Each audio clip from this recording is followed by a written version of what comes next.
जे हथ में मानू जी रोजी न हुंदी आ मदीने वारो साईं फरमाए थो त बिन कमन जे करे ताजी रोजी बंद थींदी आ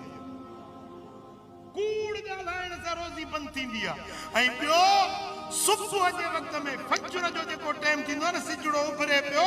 ओॾी महिल जेको सुम्हंदो आहे न नौम सुबह ते तुमनउ रिज़्क सुबुह जी निंड रोज़ी बंदि करे छॾींदी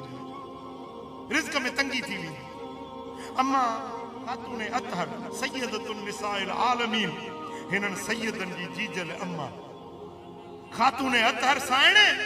फरमाए थी सॼी राति जाॻियसि नफ़ल पढ़ियमि इबादत कयमि पहिरें टाइम में जे फजर दाख़िल थियो फजर पढ़ी सुम्ही पई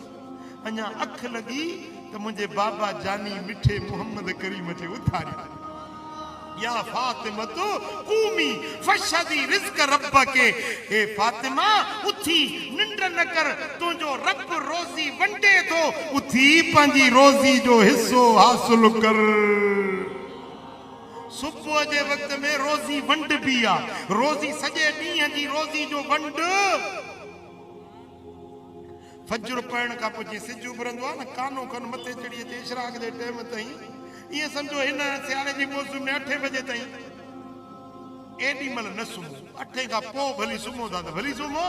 पर इहो जेका सुबुह जी निंड आहे न इहा रोज़ी खे रोके छॾींदी रोज़ी में बंदिश पइजी वेंदी रिज़्क में बरकत खॼी वेंदी सुबुह जी निंड रोज़ी जी बंदिश जो सबब हूंदी आहे हाणे राति जो वेठा हूंदई वेठा टीवियूं ॾिसंदा मोबाइल ॾिसंदा कचहरियूं कंदा 3 बजे साहब सुम्हंदो पोइ जो महिल सुतो न त पोइ इहो फजर बि वियो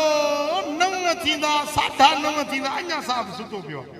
वरी सुम्हंदो ई हूंदो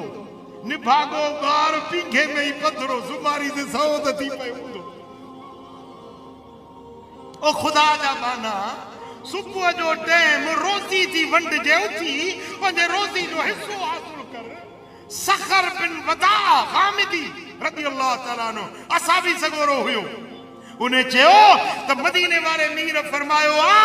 त सुबुह जे वक़्त में पंहिंजे रोज़ी जी शुरूआत कयो धंधो कारोबार दुकानदारी वापार सुबुह जे वक़्त में शुरूआत कयो तव्हांजे रोज़ी में अल्लाह ताला बरकतूं ई बरकतूं